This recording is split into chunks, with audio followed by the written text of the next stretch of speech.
Bersatu ya, udah bersatu kan? Benar.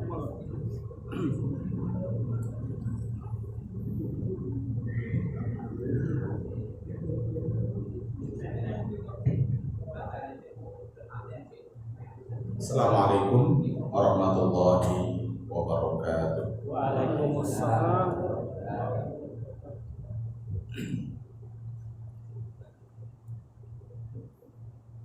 Alhamdulillah alladzi arsala rasulahu bil huda wa dinil haqq liyudhhirahu 'ala dini kullihi wa kafa billahi shahida. Asyhadu an la ilaha illallah wahdahu la syarika lahu wa asyhadu anna Muhammadan 'abduhu wa rasuluhu la nabiyya wa la rasula ba'dahu. Allahumma shalli wa sallim 'ala sayyidina wa maulana Muhammadin wa ala alihi wa ashabihi ajma'in, amma ba'd. Bapak Ibu rahimani wa rahimakumullah, sebelum kita mulai kajian fikih taharah, mari kita doakan almarhum Bapak Suroso dulu. Mudah-mudahan Allah Subhanahu wa taala menerima seluruh amal ibadahnya, mengampuni segala dosa-dosanya, menjadikan kuburnya sebagai taman dari taman-taman surga, dilapangkan kuburnya, diterangi kuburnya, dan insyaallah beliau orang baik. Mudah-mudahan pada dalam kondisi yang husnul khatimah. Amin ya rabbal alamin. Ila hadratin Nabi sallallahu alaihi wasallam wa alihi wa ikhwanihi minal anbiya'i wal mursalin wal awliya'i wasyuhada'i was salihin was sahabati wat tabi'in wal ulama'i al amilin wal musannifin al mukhlisin wa jami'il malaikatil muqarrabin thumma ila jami'il quburi minal muslimina wal muslimat wal mu'minina wal mu'minat min masyariqil ardi ila magharibiha barriha wa bahriha, khususan ila abaina wa ummahatina wa ajdadina wa jaddatina wa masyayikhina wa masyayikhi masyayikhina wa asatidatina, wa khususan ila hadrati ruhi Bapak Suroso Syekhul Lahumul Fatihah. A'udzu billahi minasy syaithanir rajim. Bismillahirrahmanirrahim. Alhamdulillahi rabbil alamin, arrahmanir rahim, maliki yaumiddin. Iyyaka na'budu wa iyyaka nasta'in. Ihdinas siratal mustaqim. Siratal ladzina an'amta 'alaihim ghairil maghdubi 'alaihim waladdallin. Amin. A'udzu billahi minasy syaithanir rajim. Bismillahirrahmanirrahim. Alhamdulillahi rabbil alamin, hamdasy syakirin hamdan na'imin, hamdan yuwafi ni'amahu wa yukafi mazidah. Ya Rabbana lakal hamdu kama yanbaghi li jalali wajhikal karimi wa 'azimi sultanik.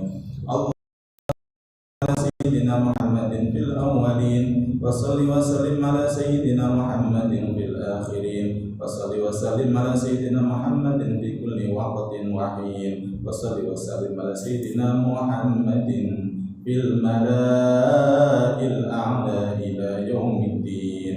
Allahumma ij'al wa ansil wa taqabbal ma qara'nahu minal Qur'anil 'azim wa ma hallalnahu wa ma sabbahnahu wa ma sallaynahu ala nabi Muhammadin sallallahu alaihi wasallam hadiyatan wasilatan wa rahmatan nazilatan wa barakatan syamilatan wa sadaqatan mutaqabbalatan tuqaddimu dhalika wa nuhdi ila hadrati sayyidina wa habibina wa syafi'ina wa qurrati a'yunina wa maulana Muhammadin sallallahu alaihi wasallam, wa khususan ila hadrati ruhi Bapak Suroso. Allahumma fir lahu warhamhu wa'afihi wa'fu anhu wa akrim nuzulahu wa wasi' madkhalahu wa silhu bil ma'i wal thalji wal baradah wa naqqihi minal khotoya kama yunaqqa thawbul abyadu minad danas wa abdilhu daran khairan min darihi wa ahlan khairan min ahlihi wa zawjan khairan min zawjihi wa adkhilhul jannah wa 'idhum min adzabil qabri wa 'adzabin nar. Allahumma la tahrimna ajrahu wa la taftinna ba'dahu waghfir lana wa lahu. Rabbana hab lana min azwajina wa dhurriyyatina qurrata a'yun waj'alna lil muttaqina imama. Rabbana atina fid dunya hasanah wa fil akhirati hasanah wa qina adzaban nar. Wa sallallahu ala sayyidina Muhammadin wa ala alihi wa ashabihi ajma'in. Subhana rabbika rabbil izzati amma yasifun wa salamun alal mursalin walhamdulillahi rabbil alamin. Yang kedua, kita ikut berbahagia dan sekaligus mendoakan insyaallah Bapak Ibu atau SPD serta Ibu nanti akan menjalankan umroh selalu besok sore berangkat. Ya, mudah-mudahan perjalanannya diberikan kemudahan, kelancaran, menjadi umroh yang mabrur, diampuni segala dosa-dosanya, ditambahkan iman dan takwanya.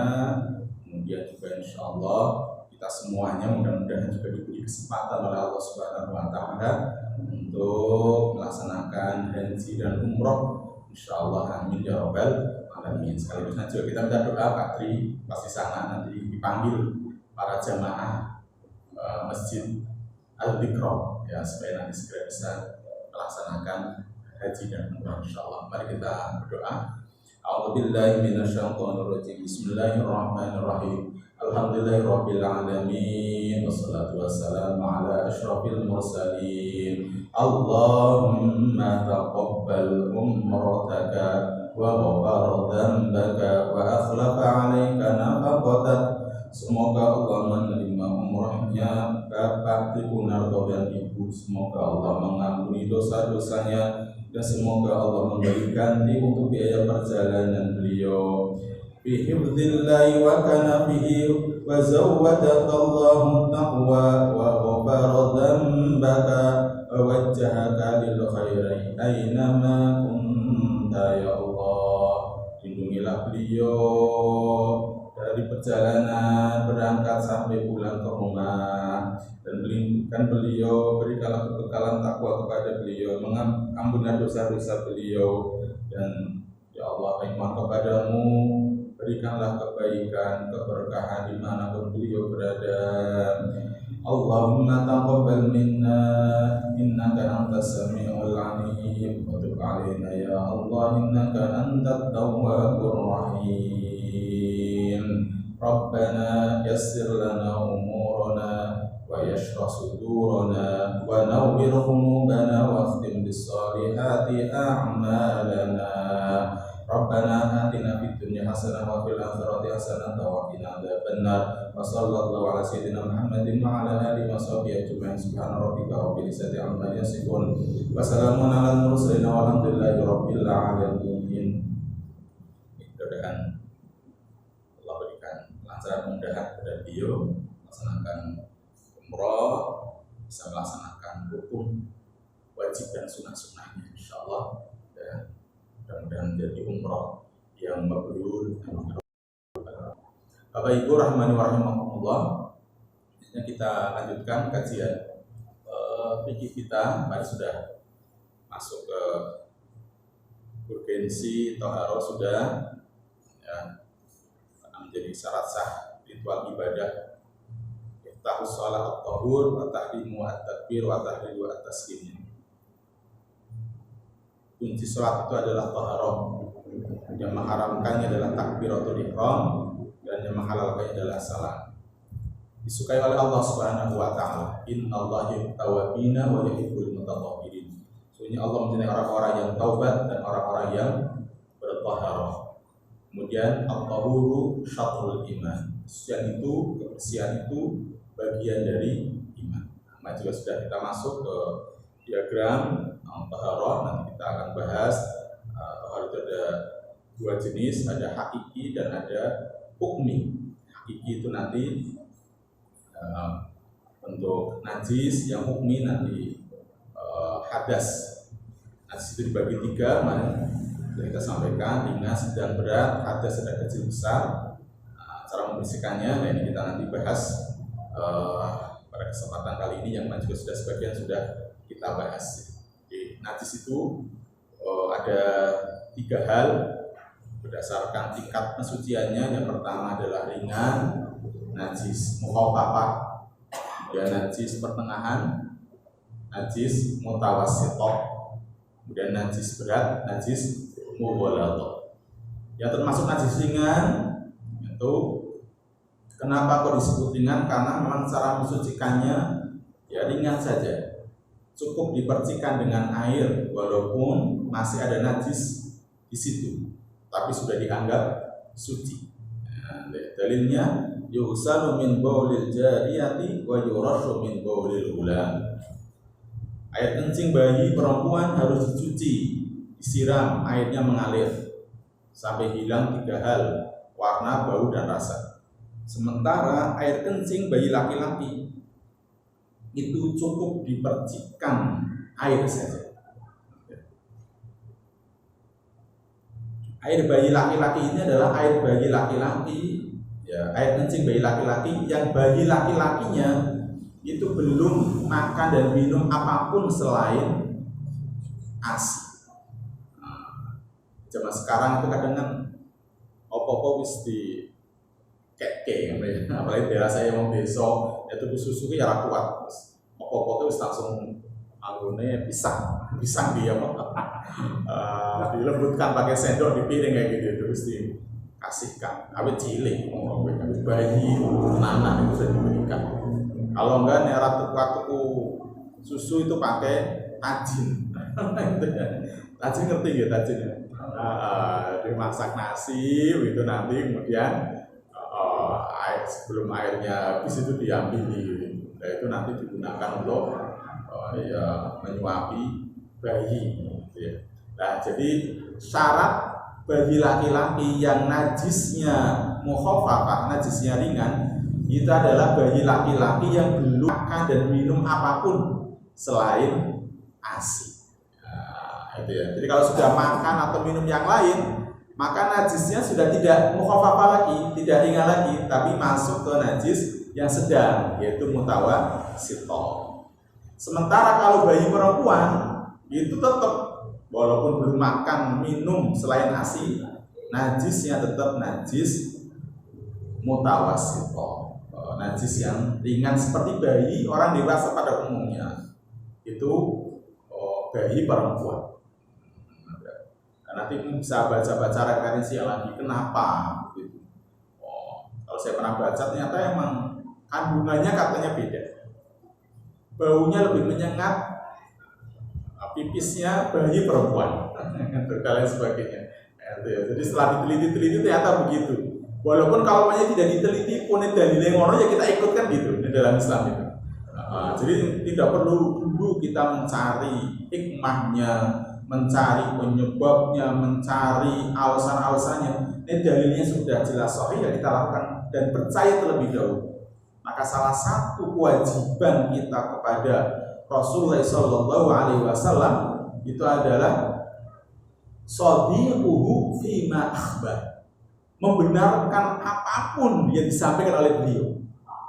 Di zaman dulu kan langsung gampang, cetok langsung Rasul yang menyampaikan, berarti kudu langsung percaya. Contohnya adalah sahabat Abu Bakar As-Siddiq ketika mendengar bahwa Rasulullah SAW itu melakukan Isra, perjalanan dari Mekah Masjidil Haram ke Masjidil Aqsa di Palestina. Tidak cukup itu, langsung naik ke atas, tembus langit 1 sampai 7 sampai ke Sidratil Muntaha. Nah, dalam hanya beberapa waktu saja di malam hari. Terus mulih meneh ning Mekah meneh.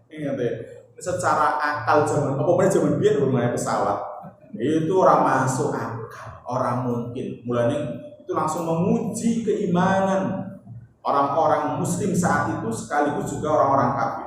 Makanya orang-orang yang tidak dapat hidayah langsung mau Muhammad gila, majnun, stres gitu, orang mungkin langsung mau. Tapi ketika Abu Bakar mendengar itu dan betulkah itu informasi dari Rasulullah, betul, langsung Abu Bakar langsung percaya walaupun orang masuk akal. Karena memang begitu, shadiquhu fima akhbar. Apapun yang disampaikan kudu percaya sih, walaupun barangkali terkadang orang masuk akal. akal, maunya begitu. Maka Abu Bakar digelar As-Siddiq, orang yang membenarkan tadi itu, gitu ya, diberi gelar itu. Maka ini juga sama.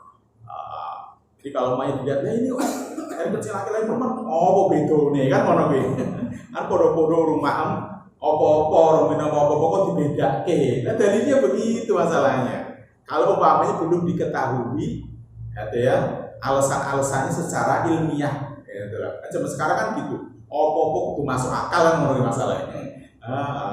Insya Allah semuanya jajannya masuk akal, cuman akalnya dewe sing masuk. Menurut jajannya ngono kuwi. Nah, ya keterbatasan akal kita itu saja jajannya. Ilmu kita yang belum paham, belum dapat, sehingga seolah-olah tidak masuk akal. Tapi semuanya insya Allah bisa, kecuali memang nanti hal-hal yang sifatnya ghaib. Ya, kalau ghaib itu memang ya udah langsung aja ada dalil dari Al-Qur'an As-Sunnah yang sahih. Ya udah langsung percaya, langsung beriman. Nah, masuk yang ini ya nanti gitu. Terus rasa ngopang-ngopong pokoknya dia anak bayi laki-laki sing guru mangan apa nginem apa maka cara membersihkan air kencingnya dengan cara dipercikkan. Jadi kita ambil pakai tangan, dipercikkan gitu saja, walaupun ya cetok masih basah, itu masih keton nih airnya itu masih ada itu, tapi sudah dianggap suci. Itu seperti itu.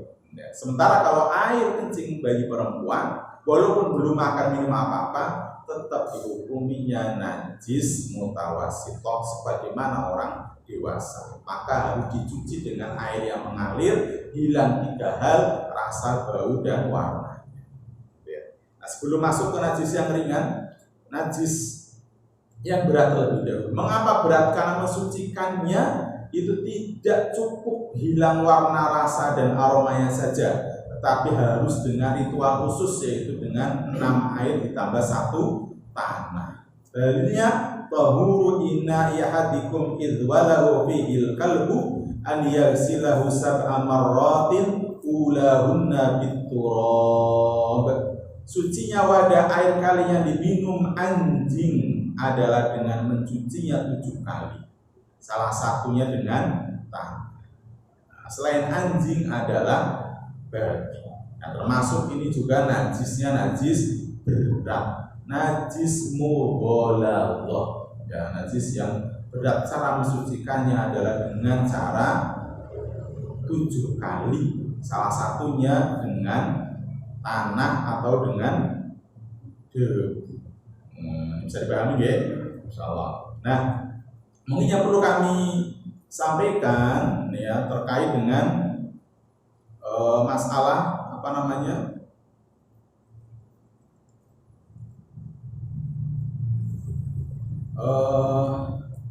masalah anjing ini ya, air liur anjing, supaya apa namanya kita bisa memahami, karena ada perbedaan pendapat masalah ini kita sampaikan. Menurut jumhurul fuqaha, mayoritas ahli fikih, ya, anjing ini termasuk najis. Nah, salah satu dalil yang kita sampaikan.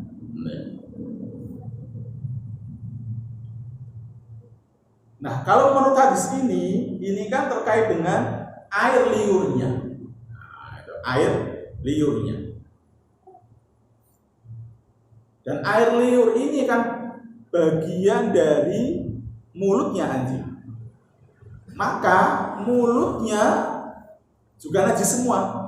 Jadi korakur lidahnya yang menjulur kemudian mengenai benda kemudian najis. Sementara mulutnya berarti tidak, ya tidak. Ya karena kan tadi liurnya ini mesti kemana-mana di mulut itu. Nah itu yang pertama. Kemudian yang kedua, mulut ini adalah termasuk organ yang paling mulia. Jadi kadang-kadang awet itu cangkem-cangkem ke ya bernesu. Karena memang mulut itu masuk organ yang mulia, kan begitu. Banyak untuk zikir, untuk tilawah, untuk macam-macam gitu ya. Masuk surga neraka itu termasuk bisa disebabkan oleh mulut. Salamatul insan fi hifdzi lisan. Selamatnya manusia tergantung bisa jaga orang lisannya, kan begitu. Masuk ya tadi orang Islam apa tidak kan dengan lisannya, syahadat. tidak bisa dibatin nggak boleh, harus bergerak, lidahnya itu harus bergerak. Itu kalau media tidak bisa bicara, kalau bisa bicara harus jelas. Masalahnya gitu. Islam dan lidah kan disebabkan karena lafaz-lafaz itu, karena lisan, karena mulut. Nah, karena ada ya organ yang paling mulia mulutnya saja itu najis, maka selebihnya organ tubuh yang lain lebih layak disebut najis. Nah ini, gitu ya. Jadi hanya pendapat para ulama ya seluruh tubuhnya itu termasuk najis. Walaupun nanti ada lagi yang merinci, nek ora basah, kering, itu ora najis. Ada yang gitu. Gitu ya. Tapi nek bersentuhannya basah itu najis. Nah, termasuk adalah ketika apa? Idza walagha fihil kalbu, gitu ya. Di dalam suatu ina itu adalah kayak kita bejana atau ember. Itu tidak hanya yang najis itu ketika menyentuh, menjilat ember, istilahnya begitu. Ina tempat air, gitu. Tidak hanya itu toh. Yang menyentuh manusia ya najis itu maksudnya. Menyentuh baju ya bajunya ya najis gitu loh. Menyentuh lantainya jadi najis gitu. Jadi tidak kemudian diartikan berarti ini ketika menjilat ember tok itu tidak. Yang menjilat yang lain juga nanti yang dijilat itu yang menjadi najis gitu. Nah, cara mensucikannya ya tadi 7 kali, salah satu dengan tanah atau debu. Itu. Ini jumhurul ulama. Menurut Imam Malik, ya ini yang beda. Dan ini beberapa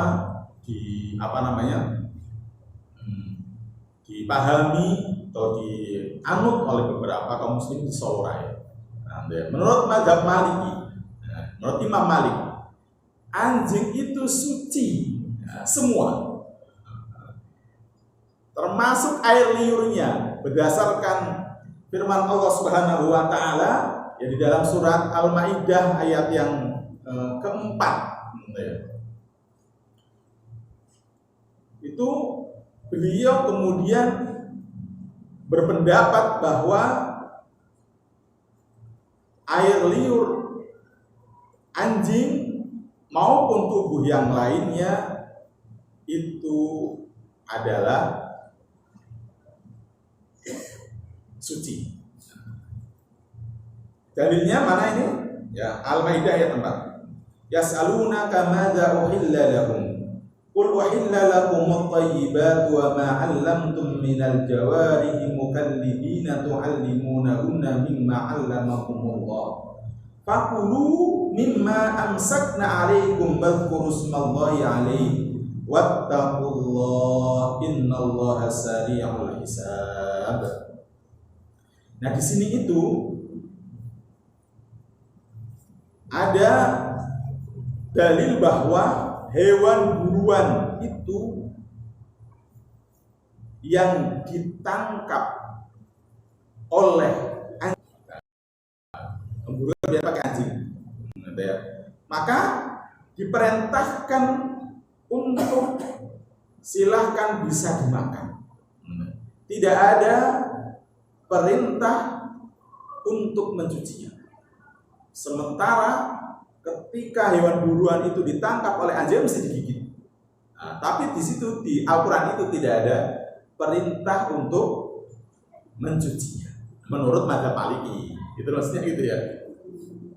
Menafsirkan, mengambil dalil Quran surat Al-Maidah ayat 4. Ya. Qul uhilla lakum at-thayyibat, ya. Wa ma 'allamtum minal jawarihi mukallibina tu'allimunahunna mimma 'allamakumullah. Fakulu mimma amsakna 'alaikum. Maka makanlah dari apa yang ditangkapnya untukmu. Nah, ini menurut dalil ini. Nah, padahal hewan buruan tadi yang ditangkap oleh anjing pasti terjilat oleh air liur anjing, dan di situ tidak ada dalil diperintah untuk mencucinya. menurut mazhab Maliki. Begitu. Masuk karena beliau itu berpendapat bahwa anjing itu suci, maka jika anjing itu menjilat airnya boleh diminum. Wah, suci masalahnya. Boleh dipakai untuk wudhu. Karena tadi beliau menganggapnya suci. Begitu. Sementara menurut mazhab Hanafi, air liur anjing itu najis, sedangkan organ tubuh lainnya suci. Nah, ya. Jadi menurut mazhab Hanafi, yang najis itu air liurnya saja, sementara dari tubuhnya, kaki dan lain sebagainya itu suci. Ya. Sementara kalau di mazhab Syafi'i, gitu ya tadi, yo kabeh itu najis. Dan itu yang memang dipakai di mayoritas masyarakat di Indonesia, karena orang Indonesia itu mayoritas menggunakan mazhab Syafi'i. Nah, ini kami sampaikan supaya nanti kalau terjadi perbedaan pendapat begitu ben ora pati. Ya. Kalau saya meyakini ya seperti mazhab Syafi'i itu ya najis semua. Ya. Ini. Sementara kalau babi, ya, menurut jumhurul fuqaha, mayoritas pendapat ahli fikih, ya, termasuk mazhab Hanafi pun itu najis. Jumhur ulama, jumhur fuqaha. Jadi ini yang perlu kita sampaikan, barangkali nanti ada perbedaan-perbedaan, termasuk mungkin nanti kalau kita masuk ke bagian bab makanan, ya, nanti kapan-kapan kita sampaikan. Makanan anjing itu bagaimana, berbeda pendapat di kalangan para ulama. Kayak di Solo Raya itu ada yang menghalalkan sehingga kemudian orang Islam juga pada makan. Tapi kalau mazhab Syafi'i jelas najis tadi itu ya najis itu, orang yang dimakan sentuh aja najis, dan najis berat, najis mughallaq, gitu ya. Ini cara mensucikannya tadi dengan cara 7 kali, salah satunya dengan 2 atau dengan tangan, dan tidak bisa digantikan dengan yang lain, walaupun dengan cara yang paling modern sekarang ini. Menggunakan mesin cuci kah, atau menggunakan deterjen yang harganya mahal kah, atau bagaimanakah, tetap baru salah satunya dengan jadi memang dalam Islam itu nanti ada hal-hal yang boleh berkreativitas, berkreasi, tapi juga ada hal-hal yang tidak bisa. Walaupun maju teknologinya kayak opo begitu yo, nanti ada hal-hal yang tidak boleh itu berkreativitas. Tadi mau nanti pabrik umroh gaji, ya butuhnya Mekah kono. Oh, gitu ya. Orang iso ning Gunung Lawu, orang iso kok gawe umpamane ya Ka'bah dhewe ngene ora iso. Ya tetep kudu ke sana, gitu ya. Itu begitu masuk ya jumlah rakaat sholat, ora iso itu di otak-atik. Terus aku kuat sholat, terus karena semua akeh gue tak simpen, tabung gue seminggu yang akan datang ya ora iso. Kalau luwih akeh luwih apik, ya ora iso. Ora mesti luwih akeh luwih apik, karena ada dalil. Masalahnya ibadah itu harus ada dalil. Maka salah satu kewajibannya kepada Rasulullah SAW itu juga begitu. Allah na'budallaha, gitu ya, illa bima syar'a. Kita tidak menyembah Allah Subhanahu wa taala kecuali sesuai dengan apa yang dicontohkan, dituntunkan, disyariatkan oleh Rasulullah sallallahu alaihi wasallam. Itu begitu. Jadi orang iso berkreasi. Tapi nanti ada yang boleh berkreasi. Mungkin bangun masjid, pengajian kayak gini boleh, nganggo mic, nganggo LCD, nganggo apa-apa boleh. Walaupun zaman Rasul ora enek. Gitu ya, masjid anak karpet, anak keramik kan cuman dia ora eneng. Atap-atap kayak gini nggak ada sama Rasul. Tapi itu boleh, termasuk menuntut ilmu yang lain, ada jenjang SD, SMP, SMA, perguruan tinggi. Cuman dia ya orang eneng, gitu loh. Itu boleh berkreasi, berinfak sedekah, ya silahkan saja. Termasuk bermuamalah yang zaman sekarang itu yang semakin banyak modelnya. Nah, itu ya boleh. Tapi kalau ada hal yang sifatnya sudah kotor, jelas, tidak boleh ada kreativitas, ya tidak boleh ada kreativitas. Nah, salah satunya adalah ketika mencuci najis berdarah, yaitu dengan 6 air ditambah 1 tanah itu ya sudah, ikuti aja sudah, gitu ya. Tidak usah berkreasi dengan macam-macam, tidak usah. Kemudian yang pertengahan ini mengapa kita sampaikan di akhir? Karena banyak contohnya. Ya.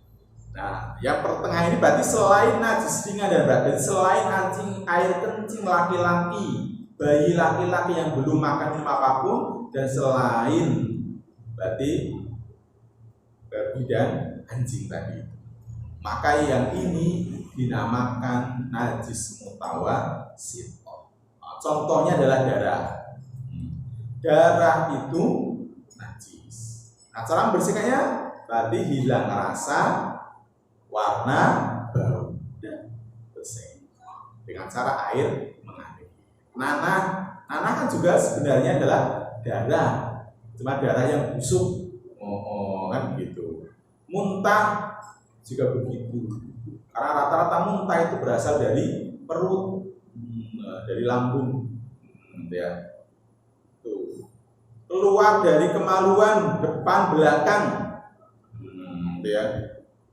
Baik bentuknya padat, cair, nah, itu termasuk di dalam najis mutawassithah, termasuk gas, dikumpulkan dan seterusnya, itu gasnya najis itu. Nah, kalau yang padat ya udah tahu ya. Kopi luwak itu tak? Nah, sekarang kopi luwak. Nah, kopi luwak itu ada fatwa MUI. Salah satunya adalah fatwanya, asalkan kopinya masih terbungkus kulit dan tidak lunak, ada klausulnya itu ada, maka kopinya ini itu boleh dikonsumsi.